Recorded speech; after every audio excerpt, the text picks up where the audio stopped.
Voilà, donc je disais bienvenue à notre 27e séance. Donc aujourd'hui, après que nous avons abordé le thème Jésus, fils des charpentiers, donc aujourd'hui maintenant c'est Jésus à Capernaum. Alors, ok, voilà. Donc, je disais que Jésus, après qu'il a fait la seconde lecture dans la synagogue, on l'a appelé fils des charpentiers. Et maintenant, la Bible nous dit qu'il est parti après à Capernaum. On peut lire quand même. Est-ce qu'un bien-aimé peut nous aider avec la lecture? Nous sommes dans Luc chapitre 4. Luc chapitre 4, versets 22 à 23.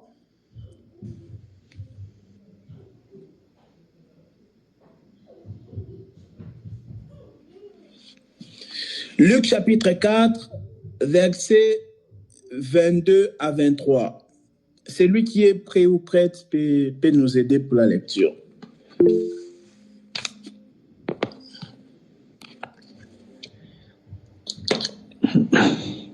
Tous lui rendaient témoignage. Ils étaient étonnés des paroles de grâce qui sortaient de sa bouche et ils disaient « N'est-ce pas le fils de Joseph ?» Jésus leur dit « Vous allez sans doute me citer ce proverbe « Médecin, guéris-toi toi-même ».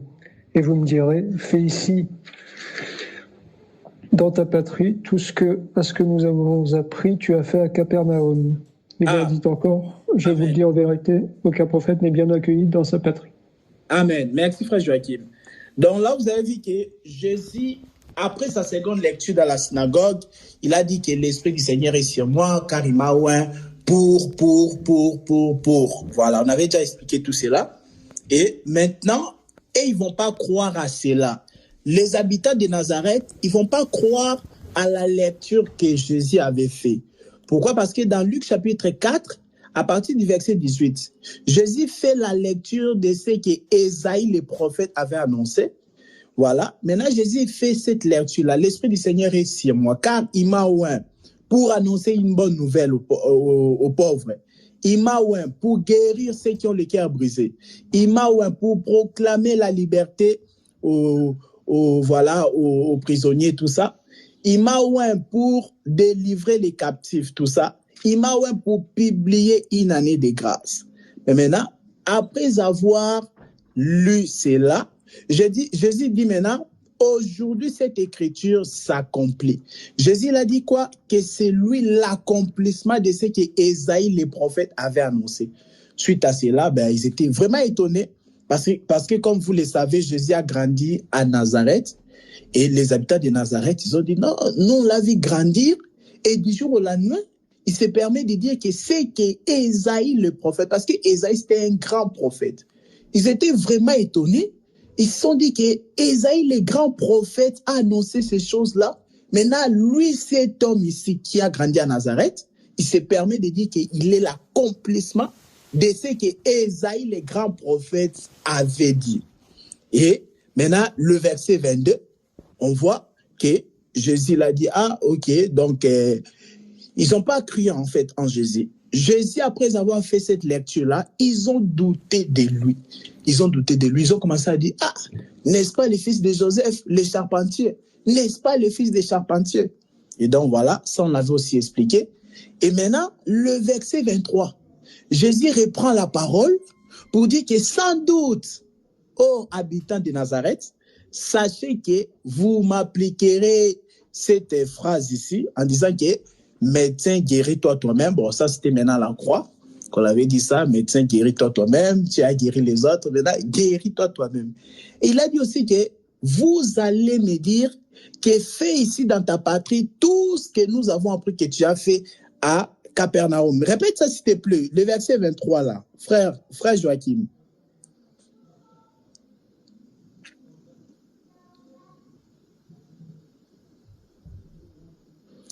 Ton micro, frère Joachim. Oui, allez-y.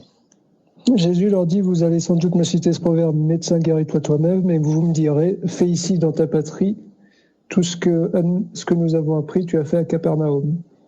Vous voyez? Donc, Jésus a réalisé des choses extraordinaires à Capernaum, mais il n'avait pas réalisé cela à Nazareth. Pourquoi? À Nazareth, on n'avait pas crié en lui. À Nazareth, on l'avait méprisé. C'est pourquoi il a dit, aucun prophète n'est bien reçu dans sa patrie. Il n'a jamais dit que nul n'est prophète chez soi. Je reviens encore là-dessus. La Bible ne dit pas que nul n'est prophète chez soi. Non. Nul n'est prophète chez soi. Non, c'est pas ça. On dit qu'aucun prophète n'est bien reçu dans sa patrie. C'est-à-dire, tu es prophète, mais dans ta patrie, les gens qui t'ont vu grandir, ils n'arrivent pas à croire en toi. Mais tu es quand même prophète. C'est pas que nul n'est prophète chez soi. C'est-à-dire que tu es prophète partout. Mais quand tu reviens dans ta patrie, tu n'es pas prophète. Non, là, c'est pas juste. C'est pas ce que la Bible dit. La Bible dit qu'aucun prophète n'est bien reçu dans sa patrie. Et par rapport à cela, je vous avais aussi donné l'exemple de Joseph. Joseph, le fils de Jacob, c'est-à-dire aussi chez lui, quand il était avec ses frères, tout ça, quand il avait des songes, tout ça, on s'est moqué de lui. Ah, toi, rêveur des songes, tout ça, on l'a méprisé dans sa patrie. Mais plus tard, lorsqu'il s'est retrouvé en Égypte, il a donné l'explication des songes, tout ça. On l'a considéré comme un prophète, on l'a élevé en Égypte. Donc, il fait le sauveur du siècle. Donc, en Égypte, on appelait Joseph Tchafna Panaet, c'est-à-dire le sauveur du siècle. Donc, il a vraiment sauvé l'Égypte. Voilà, c'est très important. Donc, vous avez compris qu'aujourd'hui, nous allons parler, par la grâce du Seigneur, c'est Jésus à Capernaum, mais je ne suis pas sûr qu'on va finir ces thèmes aujourd'hui.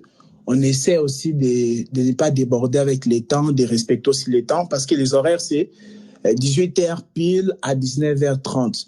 Donc vraiment, si tout le monde est là à 18h pile, voilà, ça sera une très bonne chose. Et puis à 19h pile, vraiment, on se quittera ici. Donc Jésus à Capernaum, je pense pas que ça va nous prendre au-delà de 3 séances, vraiment.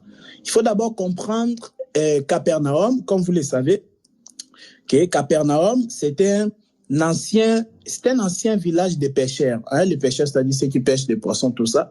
Les pêcheurs de Galilée, ils habitaient là-bas. Voyez? Et donc, du coup, ça se trouve dans le royaume du Nord. Parce qu'en Israël, il y a ce qu'on appelle le royaume du Nord. Dans le royaume du Nord, là, on a Samarie, on a Galilée, hein? On a Samarie, on a Galilée, on a toutes les villes là, du Nord là. Et maintenant, royaume du Sud, c'est la capitale, maintenant c'est Jérusalem. Mais dans le royaume du Nord, il y a la capitale qui est Samarie. Mais maintenant, Capernaum aussi s'est retrouvé en fait un peu vers le nord-ouest, le nord-ouest d'Israël. Même quand vous regardez sur la carte, c'est un peu au-dessus seulement de Nazareth. Voilà. Donc c'est là-bas. Mais c'était le village de Nahum. Vous connaissez le prophète Nahum, non? Nahum dans la Bible. Voilà. Dans l'ancienne alliance là, vous voyez Michée, Nahum, et puis il y a les livres de Habakkuk. Voilà. Donc le prophète Nahum, son village vraiment c'était Capernaum. Donc il habitait vraiment là-bas. C'est pourquoi on appelle ça Capernaum, parce que c'était le village du prophète Nahum. Et Nahum, en fait, par définition, déjà, le nom Nahum, en fait, ça veut dire la consolation, le réconfort. Pourquoi? Parce que le prophète Nahum a joué un grand rôle vraiment à son époque. Pourquoi? Parce qu'il fut un temps où Israël était esclave entre les mains des nations. Parce que, comme vous le savez déjà, Israël a souvent été vraiment... a souvent été en captivité par les nations, par ses ennemis. Parce qu'il y avait une écriture déjà dans Lévitique chapitre 26, les versets 14, verset 16. Pour ceux qui notent, vous pouvez noter. Dans Lévitique chapitre 26, les versets 14, le verset aussi 16. Là, Dieu disait à Israël qu'à chaque fois que toi, Israël, tu vas désobéir à mes commandements, à mes lois, alors sache que moi, l'Éternel, je permettrai à ce que les nations puissent venir te prendre et te châtier. Je permettrai à ce que les nations puissent te prendre et te ramener en captivité. C'était clair. Lévitique chapitre 26, verset 14 au verset 16. Donc c'était comme ça. À chaque fois que vous voyez Israël s'est retrouvé entre les mains de ses ennemis, c'est parce que Israël avait désobéi à la loi de Dieu. Donc, vous comprenez que tant que la loi de Dieu est là, Israël sera toujours en captivité. Donc, il sera toujours entre les mains de ses ennemis. Son errance ne finira jamais. Vous voyez? Donc, à cause de la loi. Donc, Dieu avait fait ça exprès pour montrer à Israël que ta délivrance n'est pas entre tes mains. Il faut que tu puisses croire à un homme qui viendra accomplir la loi afin que toi, tu sois libre. Est-ce que vous me saisissez? Tout le monde me suit, hein? Voilà. Je suis en train de dire que la cause de la captivité d'Israël entre les mains de ses ennemis, c'était la loi. Parce que Lévitique 26, le verset 14 et le verset 16, nous dit que Dieu avait déjà prévenu d'avance qu'à chaque fois qu'Israël va désobéir à l'un de ses commandements, donc Dieu va permettre à ce que les nations puissent venir prendre Israël et les ramener en captivité dans leur nation. Et vous avez vu que depuis que Dieu a commencé l'histoire avec Israël, vous avez vu, il y a eu des nations qui ont pris Israël en captivité. L'Égypte, par exemple. Ouais. Israël est resté en captivité là-bas en Égypte pendant 430 ans, vous imaginez? 430 ans entre les mains des Égyptiens. Maintenant, Dieu l'a fait sortir par Moïse et Aaron. Après, quelques temps après, la Syrie aussi a assujetti Israël. Après la Syrie, Babylone a assujetti Israël. Babylone, Médo-Perse. Médo-Perse, Grèce, Rome. Et encore là, c'est pas encore fini. Il y a encore l'antéchrist encore. Ça va, hein? Donc voilà. Il y a eu toujours des ennemis qui ont pris Israël en captivité, qui ont assujetti Israël. Il y a eu l'Égypte, il y a eu la Syrie, Babylone, Médo-Perse, Grèce et puis Rome. Donc voilà, ce sont les ennemis que jusque-là, Dieu s'est servi pour châtier Israël. Mais tout ça, c'était à cause de la loi. Et maintenant, je suis entré là-bas pour vous parler du prophète Nahum. Le prophète Nahum, en son temps, il s'est passé qu'Israël, une partie d'Israël aussi était en captivité. Parce qu'à chaque fois qu'Israël part en captivité, ce n'est pas tout le monde. Il y a toujours les rescapés, il y a toujours un reste. C'est très important. À chaque fois qu'on amène Israël en captivité, il y a toujours un reste. Cela nous montre quoi aussi? Cela nous montre aussi que même aujourd'hui, on a des chrétiens. Hein? Voilà, vous avez déjà compris, vierge folle et vierge sage. On a des chrétiens, mais il y a des chrétiens, il y a un moment donné, il va dire, ah, non, lui, l'évangile, c'est un pas dedans, un pas dehors. Vous voyez? Mais la Bible dit que les solides fondements de Dieu restent debout. Même s'il y aura des chrétiens qui vont bafouer la parole de Dieu, mais il y aura d'autres qui seront toujours là. Parce que les solides fondements de Dieu doivent rester debout. Donc, quand bien même on venait prendre Israël pour les ramener en captivité, il y avait toujours une partie qui restait quand même, qui restait là. Et maintenant, au temps du prophète Nahum, Israël a été assujetti par la Syrie. Vous connaissez la Syrie, non? Voilà, la nation de la Syrie là, a assujetti Israël et le prophète maintenant, Nahum, est en train d'annoncer la consolation au reste d'Israël qui n'était pas parti en captivité. Il est en train de leur annoncer que bientôt Dieu va apparaître, bientôt Dieu va s'élever et pour venger son peuple, pour juger la Syrie va tomber, elle va connaître la déchéance, va connaître l'échec et Israël va revenir. Donc, le message du prophète Nahum, c'était vraiment la consolation. Assurer à Israël que, en réalité, Israël ne va pas finir comme ça en captivité. Non. Israël finira par remonter. Il ne demeurera pas éternellement là-bas. C'est pourquoi la Bible dit dans Isaïe que les ténèbres ne régneront pas toujours. Donc, même lorsque la Syrie a assujetti Israël, a dominé Israël, en amenant Israël en captivité, cela ne pouvait pas durer éternellement parce que le Dieu d'Israël est toujours vivant. Donc, le message du prophète Nahum, c'était d'apporter la consolation. D'apporter la consolation. Donc, le prophète Nahum habitait là-bas à Capernaum. Donc, c'est pourquoi on appelle ça Capernaum. Donc, c'est ville ou village du prophète Nahum, qui veut dire la consolation. Donc, le peuple qui habite à Capernaum, ils ont de quoi espérer à la consolation de Dieu. Oui, ils ont de quoi espérer à la consolation. Donc, comme je vous ai dit, dans le peuple, on va lire une écriture. On va lire Matthieu chapitre 4, à partir du verset 11. Frère Joachim, tu peux nous aider? Matthieu chapitre 4, les versets, à partir du verset 11, hein, c'est surtout le verset 13 qui nous intéresse. Vraiment noter les Écritures, c'est très important. Alors le diable le laissa, et voici que des anges s'approchèrent de Jésus et le servirent. Lorsqu'il apprit que Jean avait été arrêté, Jésus se retira en Galilée. Il quitta Nazareth et vint habiter à Capernaum, ville située près du lac, dans le territoire de Zabulon et de Nephtali, afin que s'accomplisse ce qu'avait annoncé le prophète Ésaïe, territoire de Zabulon et de Nephtali, route de la mer, région située de l'autre côté du Jourdain, Galilée à la population étrangère, le peuple assis dans les ténèbres a vu une grande lumière, et sur ceux qui se trouvaient dans le pays de l'ombre de la mort, une lumière s'est levée. C'était jusqu'au verset 16 ou 14. Frère Roland, tu m'entends? Oui, je t'entends. Oui. Oui, reprends à partir du verset 13.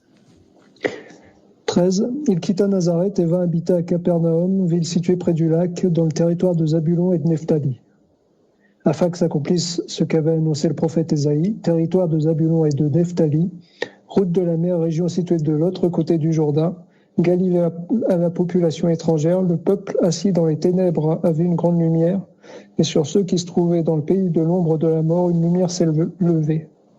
Oui, là, on dit qu'afin que s'accomplisse la parole, mais la parole, on a dit la parole du prophète Ésaïe, c'est ça, non? Oui. Oui, maintenant tu peux prendre Ésaïe chapitre 9, le verset 1 à 2.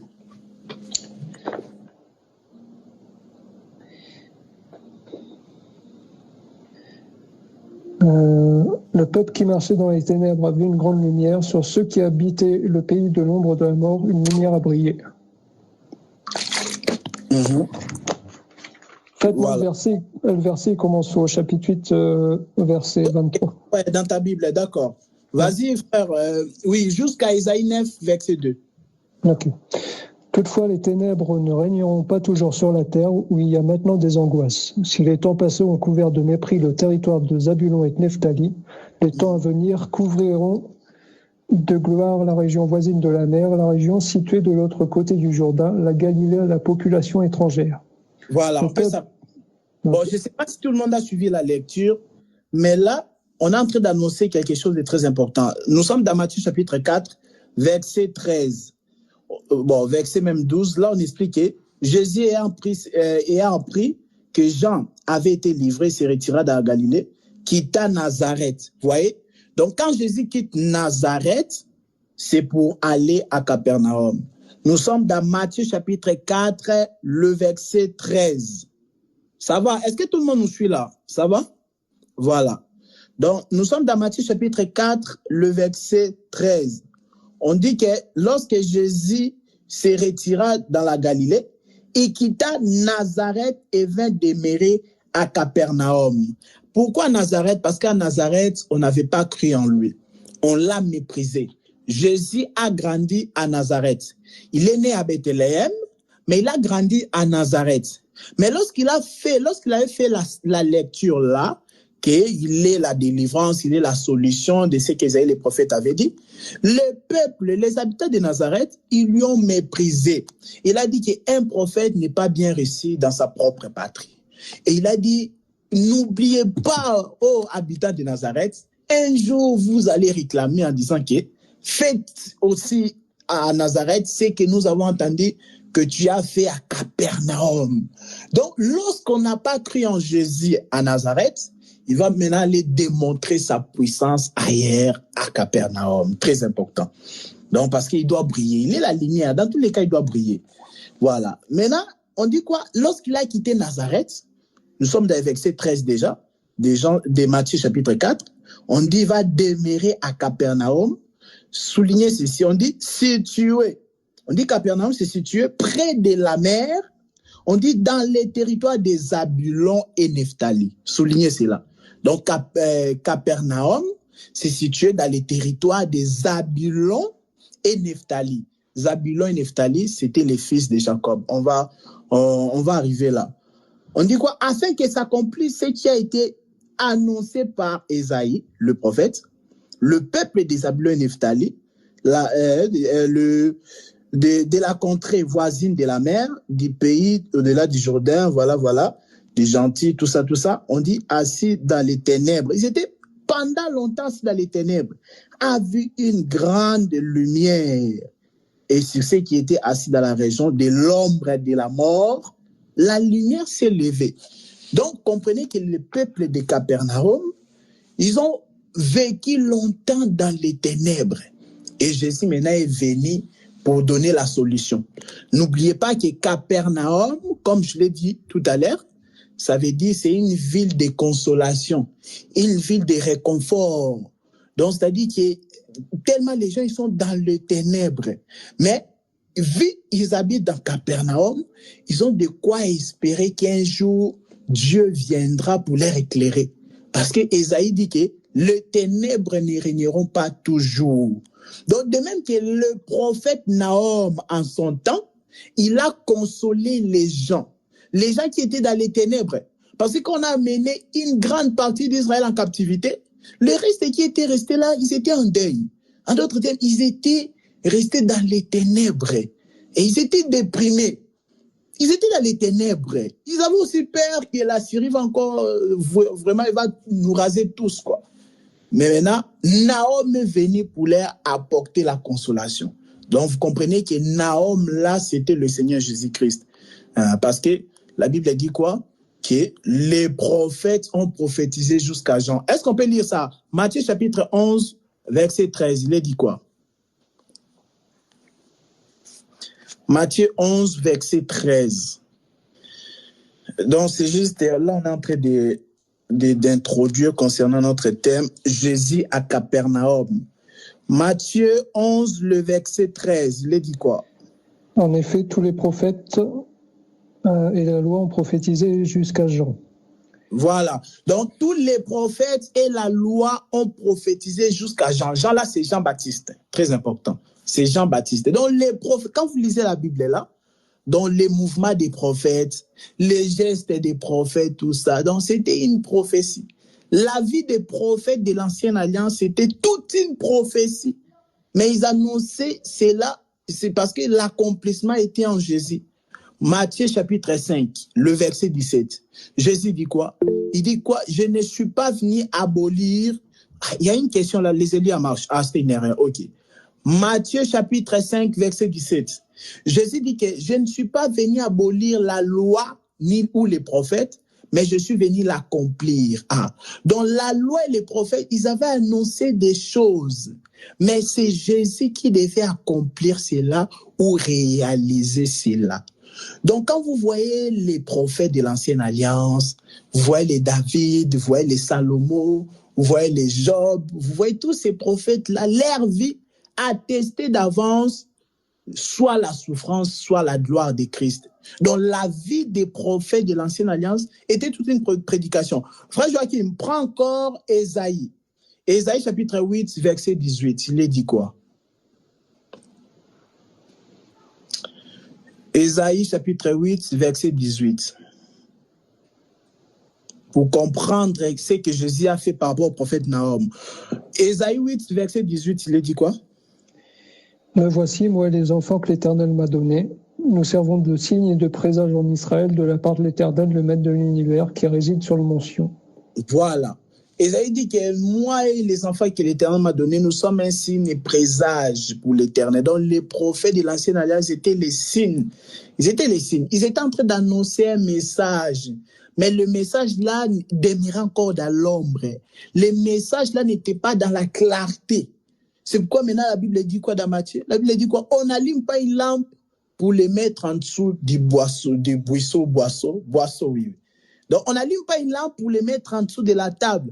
Vous voyez, dans une maison, il y a une table et puis on allume une lampe, on prend la lampe là, on le met sous la table. La Bible dit quoi?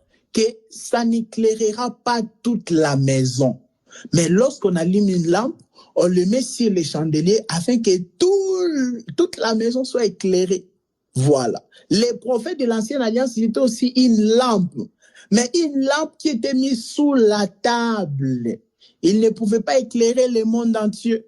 Voilà pourquoi ils étaient seulement pour Israël. Les prophètes de l'Ancienne Alliance, ils étaient seulement pour Israël. Pourquoi? Parce que c'était une lampe qui était sous la table. Mais Jésus, quand il est venu, lui maintenant, il était la lampe sur le chandelier qui éclairait toute la maison, c'est-à-dire tout le monde entier. Aujourd'hui, même les païens, même les athées, ils connaissent Jésus. Ils connaissent Jésus. Ah, Célaria a une question. Oui, je vais te donner la parole, Célaria.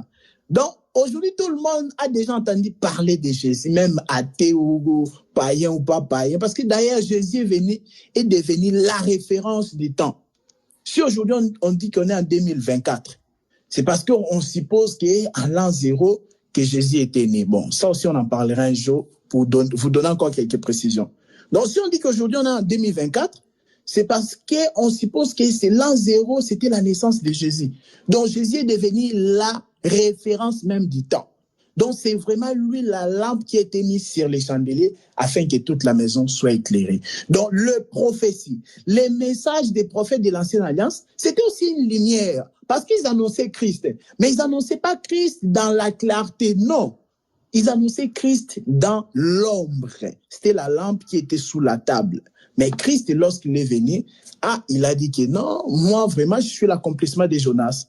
Et Jonas, que vous avez entendu là, vous allez vivre le miracle de Jonas. C'est quoi le miracle de Jonas? C'est la disparition pendant 3 jours.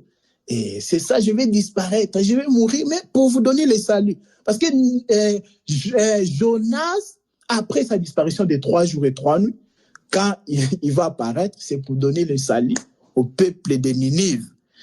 Très important. Donc, Jésus aussi, il était le prophète Nahum. Parce que quand le prophète Nahum était en train de porter un message de la consolation là, en réalité, il prophétisait sur Jésus. Matthieu chapitre 11, verset 13. Les prophètes et la loi ont prophétisé jusqu'à Jean-Baptiste. Voilà. Donc, quand Nahum, le prophète Nahum, d'ailleurs, aujourd'hui, le frère Nahum n'est pas là. Donc, quand le prophète Nahum était en train de prophétiser, apportant un message de la consolation, c'est là annoncer ce que Christ allait faire. Donc, Christ, après être rejeté à Nazareth, il est parti demeurer à Capernaum parce qu'on l'attendait. On disait que vraiment, il faut qu'on puisse voir l'accomplissement de Nahum. Bon, je le continuer. Je ne sais pas si la question de la sœur Laria va nous prendre du temps. Vas-y, sœur Laria, on t'écoute. Tu avais une question. Ton micro. En fait, oui, quand tu disais que c'était pour les Juifs, que les prophètes étaient comme une lampe en dessous d'une table. Oui. Et pour Israël à l'époque là. C'est comme aujourd'hui, non? C'est-à-dire que les Juifs ne vont pas comprendre Paul. Oui. Attention, oui, vas-y, termine ta question. C'est-à-dire qu'avant, les prophètes, là, ils étaient là pas pour éclairer, pour les enseigner, non, mais pour faire un chemin, non? Pour leur montrer qu'il y a quelqu'un qui va venir. Voilà, c'est pas ça. Les prophètes de l'Ancienne Alliance, les prophètes oui, ils étaient là, ils étaient en train d'annoncer Christ, mais dans l'ombre, tu vois. Oui, voilà, ça que je disais. Donc, aujourd'hui, les Juifs, ils comprennent mieux, par exemple, Moïse, mais ils ne vont pas comprendre Paul, ils ne vont pas comprendre Matthieu. Non, Matthieu, oui. Je veux dire Paul. Ok. Oui, ouais, je comprends. Mais c'est parce que la Bible dit, il y a une prophétie concernant eux, dans Romains chapitre 11, Romains 9 aussi, que Dieu leur a rendu incrédule pour un temps seulement, tu vois. C'est pour un temps. Mais quand Dieu va leur ouvrir les yeux, alors là, ils vont se repentir et ils vont croire en l'œuvre de la croix. Ça va? Donc, l'œuvre de la croix, c'est pour nous les nations, c'est aussi pour Israël. Parce que l'œuvre de la croix, c'est la lampe qui a été mise sur les chandeliers. On dit que lorsque la lampe est mise sur les chandeliers, c'est pour éclairer pas une petite partie de la maison qui n'était pas éclairée. Non. c'est pour éclairer toute la maison. Quand la lampe est mise sur les chandeliers, ce n'est pas pour éclairer les nations seulement qui autrefois étaient dans les ténèbres. Mais la Bible dit c'est pour éclairer toute la maison. Donc l'œuvre de la croix, c'est pour éclairer toute la maison. Quiconque croit, c'est ça que la Bible dit dans Actes des Apôtres 13, verset 38. On dit quiconque croit en lui, Actes 10, 43, on dit quiconque croit en lui reçoit en son nom le pardon des péchés. C'est ça. Donc voilà, donc la lampe est disponible pour tout le monde, mais quant à Israël, le Seigneur l'a rendu incrédule juste un peu de temps. Après l'enlèvement, ils seront sauvés. Ça va, c'est à l'arrière? Voilà. Donc on continue. Vous avez compris, bien aimé, que Jésus-Christ était l'accomplissement du prophète Nahum. C'est que Nahum avait fait en apportant un message de la consolation, parce qu'Israël était en captivité. Parce que je vous ai dit, la cause de la captivité, c'était déjà mentionné dans Lévitique chapitre 26, les versets 14 à 16. C'était la cause de la captivité, en réalité, c'était la désobéissance de la loi. Donc la loi était là, une pierre d'achoppement. À chaque fois qu'Israël s'est heurté, ben voilà, la loi est tombée sous les pièges de la loi, et c'est comme ça, il s'est retrouvé donc en captivité. Mais les prophètes, Nahum est là pour dire que les ténèbres ne régneront pas toujours. Les ténèbres, un jour la lumière va venir. Et Matthieu nous a montré dans Matthieu chapitre 4, on a dit ce peuple a demeuré pendant longtemps dans les ténèbres, le peuple de Capernaum. Maintenant, Jésus est venu là-bas, après avoir quitté Nazareth, pour éclairer. Et la consolation que Jésus a apportée là-bas, c'était quoi? C'était guérir les malades. Vous allez voir beaucoup de miracles s'est fait en Capernaum. En plus, des miracles extraordinaires. Jésus l'a fait à Capernaum. Donc, vous avez vu, Jésus, lorsqu'il va à Capernaum, il console ces peuples-là par les miracles. Donc, les miracles, ça regroupe quoi? La délivrance, c'est-à-dire, il chassait les démons. Donc, la délivrance aux gens qui étaient, voilà, et aux captifs, tout ça. Il délivrait, il chassait des démons. Il guérissait les malades. Il a même ressuscité les morts. Et il a même ressuscité les morts. Donc, les peuples-là, les ténèbres de ce peuple de Capernaum, c'était quoi? C'était la maladie, c'était les démons, c'était le péché et la mort. Je répète.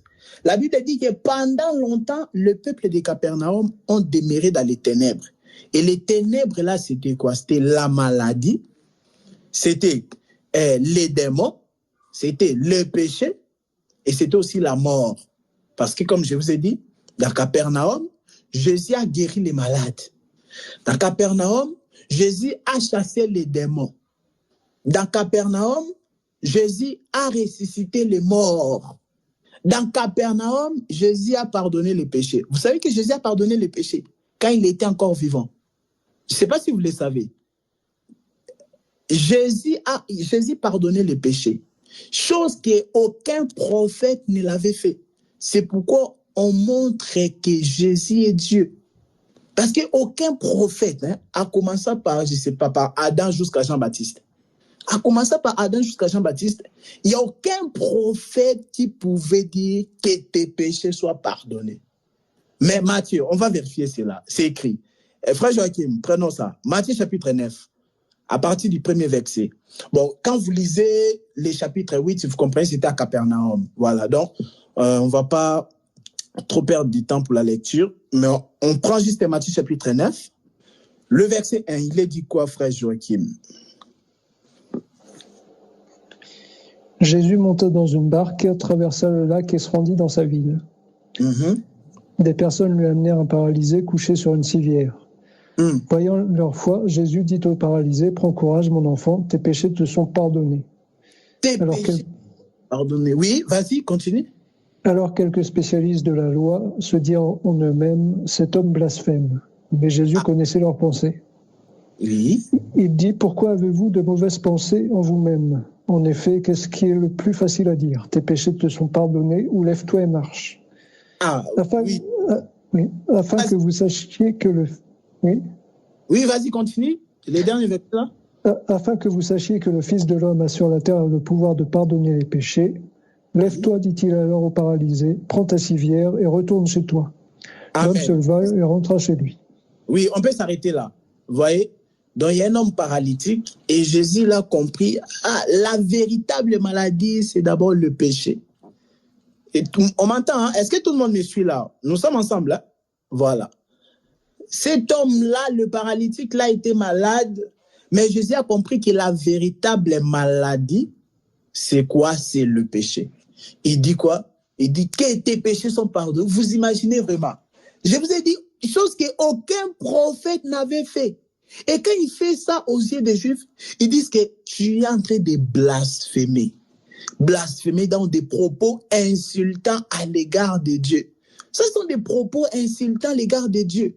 Tu dis quoi? Que tes péchés soient pardonnés. Ça c'est un blasphème. Ça, c'est grave.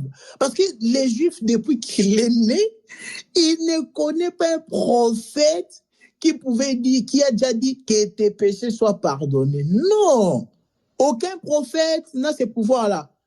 Hein? Même ceux qui viennent après là. Aucun prophète, aucun homme de Dieu peut te dire que tes péchés soient pardonnés.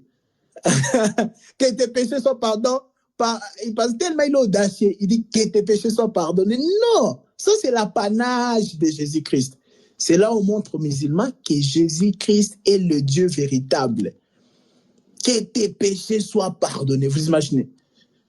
Donc, je vous ai dit, même aujourd'hui, aucun homme de Dieu peut dire que tes péchés soient pardonnés. Non, ce n'est pas comme ça. Que tes péchés soient pardonnés. Non. Parce que Actes chapitre 10, verset 43, on nous montre comment Dieu accorde le pardon du péché. C'est qu'il faut que la personne puisse croire en Jésus-Christ. Croire en Jésus, c'est croire qu'il a porté toutes tes iniquités, même avant que tu sois né. Il a porté tous tes péchés à la croix. C'est ça, croire en Jésus. Et c'est comme ça, la Bible dit que tu es justifié devant Dieu, tu as le pardon des péchés. Et maintenant, Jésus dit que tes péchés soient pardonnés. Le seul, je vous ai dit même aujourd'hui, aucun homme de Dieu peut dire à quelqu'un que tes péchés soient pardonnés. Non. Lui va l'apporter l'évangile de la grâce. Il va l'apporter l'évangile qui apporte la connaissance du salut. Et maintenant, c'est comme ça la personne va croire et la personne va recevoir automatiquement le pardon du péché. Vous voyez, donc c'était un scandale. Les Juifs, ils ont dit, quel blasphème. Tu as le pouvoir de pardonner les pécheurs. Donc le peuple de Capernaum, là, ils étaient dans les ténèbres. Les ténèbres, c'était les péchés. Ils étaient vraiment dans le péché. Et Jésus, il vient, il dit que tes péchés soient pardonnés. Vous voyez? Donc c'est ce que j'entends aujourd'hui. Et bon, dans certaines églises, on prêche les liens, tout ça. Et si aujourd'hui, tu es lié par les démons, parce que tes parents, tes grands-parents, tes arrière-grands-parents, tout ça avait fait des alliances, des pactes avec les diables. C'est pourquoi toi, tu es lié. Non, il faut remonter vraiment au premier grand-père qui est Adam. Toi, tu remontes seulement à l'arrière-grand-père. Non, ça ne suffit pas. Il faut remonter parce que nous tous, nous sommes ici d'Adam. C'est ça la Bible nous dit. Nous dit dans Actes des Apôtres, chapitre 17, verset 26. On ne va pas le lire. Actes 17, verset 26, on nous montre que nous tous, habitants de la terre, nous sommes sortis d'un seul. Un seul là, c'est Adam. Nous sommes sortis d'Adam. Et c'est comme ça, nous sommes sortis d'un seul sang qui est Adam. Mais maintenant, si on te dit que tu es lié par rapport au pacte de tes arrière-grands-pères, il faut dire non, c'est pas ça. Il faut remonter encore à l'origine. Parce que notre grand-grand-grand-père, c'est Adam. Donc, Adam, c'était quoi? C'était quoi, en tout cas, les liens? Les liens d'Adam, c'était quoi? Est-ce que quelqu'un peut me répondre? Les liens d'Adam, c'était quoi? Adam était lié par quoi? Est-ce que quelqu'un peut me répondre? Allumez vos micros, me répondre. Les liens. Il est aussi lié. C'était quoi les liens d'Adam? Vous n'avez pas d'idée? C'est l'aria. Il n'y a pas d'idée. Frère Serge, frère Joachim. Adam était lié aussi. Parce qu'on nous dit que nos grands-parents, tout ça, ils ont fait des pactes avec les diables, ils sont liés, tout ça. Mais il faut qu'on commence à l'origine. Les grands-pères, là, non, ils sont nés là à 20e siècle, 19e siècle et tout ça. Non, il faut qu'on remonte à Adam. c'était quoi les problèmes avec Adam? Pourquoi Adam a fait tomber l'humanité dans les ténèbres? Ah, là, vous avez la réponse quand même. Vous n'avez pas la réponse? Frère Joachim, oui? Parce qu'il a écouté la prédication du serpent au lieu d'écouter Dieu. Voilà. Non, c'est simplement les péchés. Amen. C'est ça. Donc, c'est ça. Ne pas écouter Dieu, écouter le diable. La Bible appelle ça la désobéissance. La désobéissance, c'est ça le péché. Donc, ce qui a fait que l'humanité puisse se plonger dans les ténèbres, c'était à cause du péché d'Adam. C'était ça les liens. Et quand quelqu'un vient te prêcher les liens, dis-lui non, il faut me parler d'abord du premier lien là, les premiers liens qui existaient. C'était les liens de la désobéissance d'Adam. Mais Romains 5 nous dit quoi? À partir du verset 17, on dit quoi? On dit de même par la désobéissance d'un seul, la mort a régné. De même, quand on dit la désobéissance d'un seul, là, c'est Adam le premier.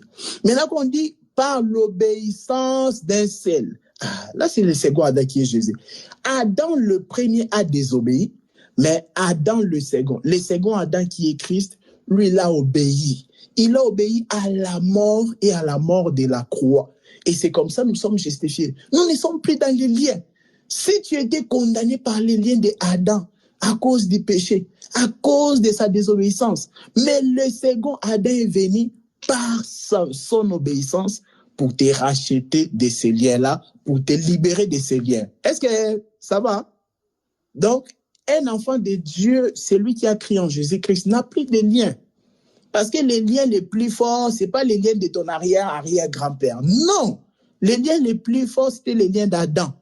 Et Christ a brisé cela. Il a brisé ces liens-là. Il a dit, je suis venu rendre libres les captifs. Autrefois, on était des captifs, mais il est venu nous libérer. Bon, on est déjà 19h30. Je vais rapidement conclure pour aujourd'hui. Comme je vous avais déjà prévenu qu'on ne va pas finir ces thèmes aujourd'hui. Mais déjà, pour conclure pour aujourd'hui, vous avez compris que le peuple de Capernaum ont demeuré longtemps dans les ténèbres. Je vous ai dit, les ténèbres là, c'était le péché. Je vous ai donné l'écriture de Matthieu chapitre 9, où Jésus il a pardonné un pécheur. Il a dit que tes péchés soient pardonnés. Ça, c'est fort. Hein? Et il a pardonné où? C'était à Capernaum. Il a dit que tes péchés soient pardonnés. Vous voyez? Donc, cet homme paralytique-là a demeuré longtemps dans les ténèbres aussi. Mais la consolation, Jésus étant le véritable prophète Nahum, il a apporté la consolation.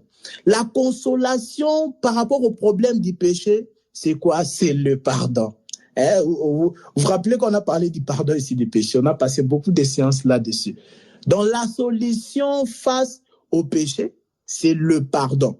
Donc, le peuple de Capernaum, donc retenez cela, a demeuré dans les ténèbres. Les ténèbres, c'était le péché. Les ténèbres, c'est la maladie. Les ténèbres, c'est les démons. Les ténèbres, c'est aussi la mort. Parce que c'est vrai que le temps nous manque de continuer encore à expliquer. Mais aussi notez, comme je vous ai dit, permettez à ce qu'on finisse à 45, s'il vous plaît, 19h45, parce que vraiment on a commencé en retard. On va lire une écriture, s'il vous plaît. Matthieu. On va lire Matthieu chapitre 8. Alors, Matthieu chapitre 8, le verset 16. Oui, Matthieu chapitre 8, verset 16. Donc, ça se passe toujours à Capernaum. Matthieu 8, le verset 16. Vas-y, frère Joachim, si tu es prêt. Le soir venu, on amena vers Jésus de nombreux démoniaques. Il chassa les esprits par sa parole et guérit tous les malades. Voilà. Oui. Ainsi s'accomplit ce que le prophète Ésaïe avait annoncé. Il a pris nos faiblesses et il s'est chargé de nos maladies. Amen. Vous voyez, donc c'est ça encore une fois de plus. Je vous ai donné l'écriture de Matthieu chapitre 9 où Jésus a donné la solution ou la consolation au problème du péché. Il a dit que tes péchés soient pardonnés. Donc c'est un peuple qui a demeuré longtemps dans les ténèbres. Et maintenant, il n'y a pas que le péché comme ténèbres, il y a aussi la maladie et les démons. Et là, Matthieu chapitre 8, verset 16, on a dit que le soir, vous voyez, lisez bien. Le soir, on amena auprès de Jésus plusieurs démoniaques. Il chassa les esprits par sa parole. Il guérit tous les malades. Donc, le soir, on a amené plusieurs possédés et des malades. Jésus les a tous guéris. Le soir, là, les soirs, c'est aussi le temps de la grâce. Hein? Donc, parce que la Bible nous montre que la loi, c'est le temps du matin. Le soir, c'est le temps de la grâce. C'est-à-dire, en ce temps de la grâce, il n'y a aucun malade ne peut retourner tel qu'il était venu. Donc, Jésus guérit tous les malades. Ici, je parle d'abord surtout la maladie spirituelle. Voilà, je parle surtout par rapport à l'aspect de la maladie spirituelle. Comme vous savez, la maladie spirituelle, c'est le péché. Donc, personne ne peut venir à Jésus et rentrer tel qu'il était venu. On a dit les soirs. Ouais, Matthieu chapitre 8, verset 16. On termine là dans cette minute. Les soirs, on amena à Jésus plusieurs démoniaques.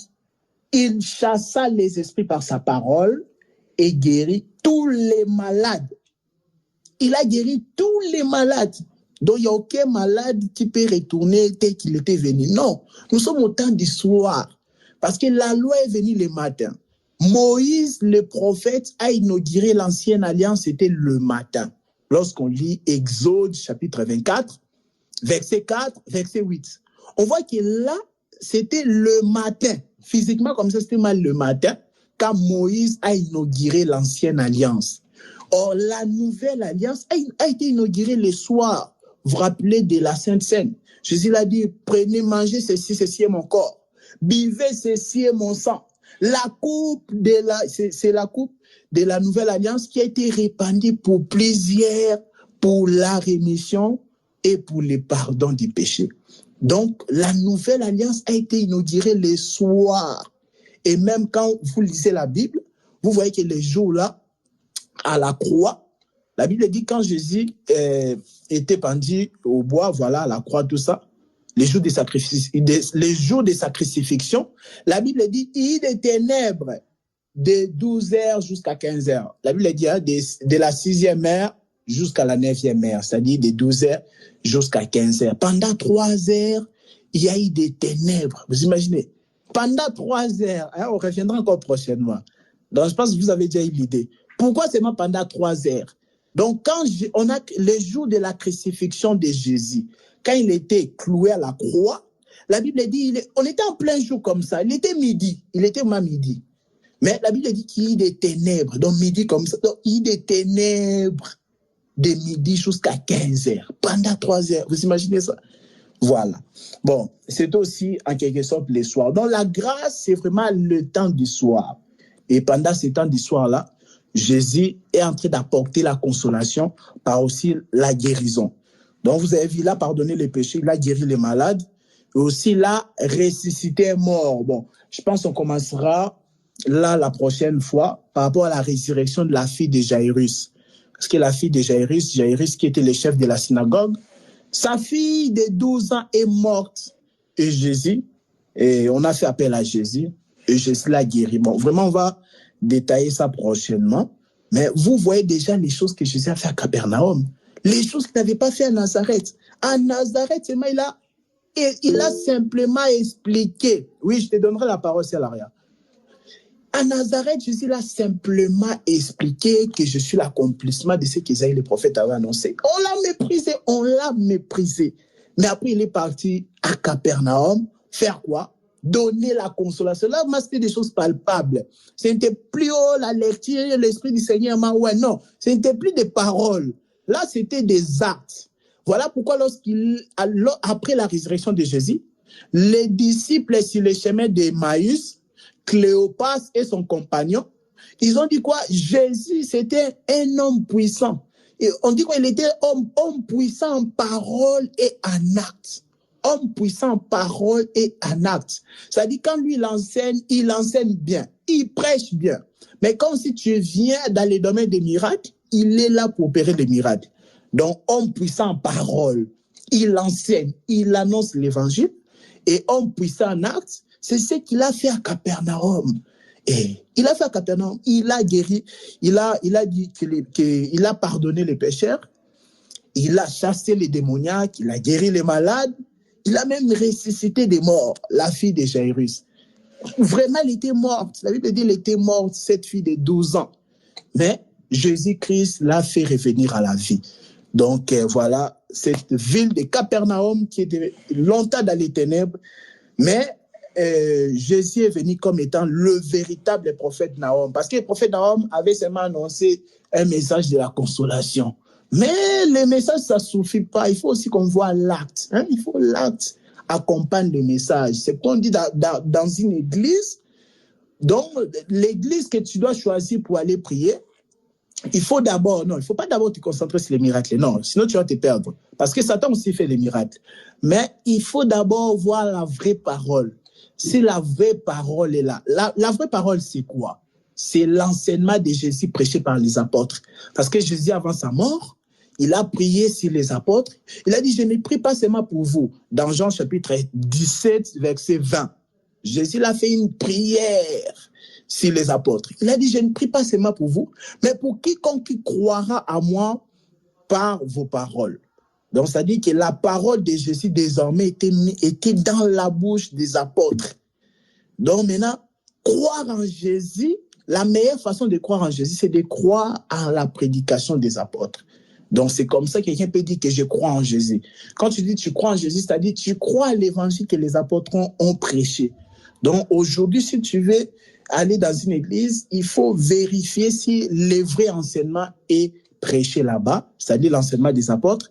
Mais on doit voir aussi les côtés aussi des actions, c'est-à-dire les côtés aussi de la puissance des miracles. C'est très important parce que Jésus, c'est un homme puissant en parole et en acte. Le prophète Nahum avait déjà annoncé d'avance ce que Jésus allait faire. Parce que Jésus, c'était l'accomplissement du prophète Nahum qui est le véritable réconfort, qui est la véritable consolation. Il a consolé ce peuple-là. Mais attention, il y a la suite de cela, on va continuer prochainement.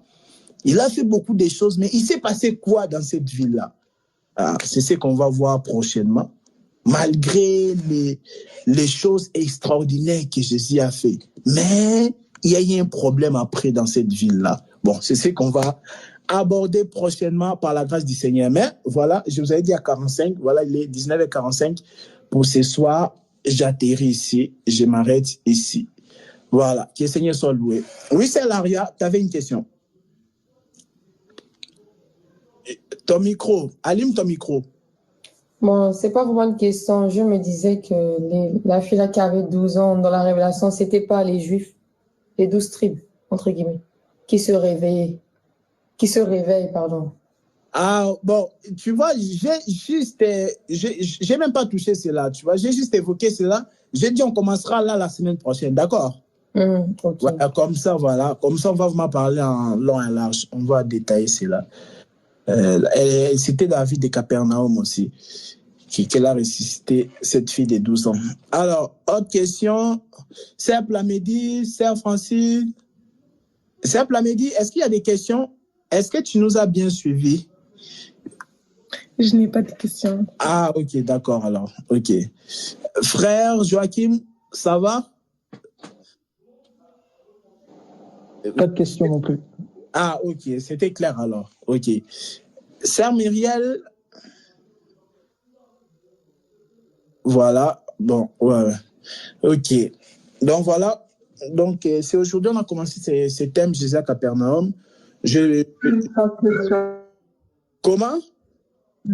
Là, j'ai pas de questions. Ah, d'accord. Et Seigneur soit loué.